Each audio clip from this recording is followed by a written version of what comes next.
Story less than 5 minutes. Beginner level.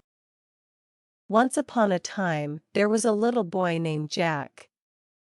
Jack loved to explore the forest near his house. One day, while wandering through the trees, he stumbled upon a magical key. Curious, Jack decided to find out what the key unlocked.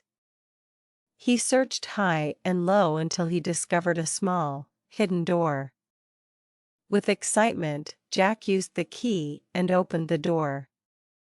Behind it was a world filled with talking animals and enchanting creatures.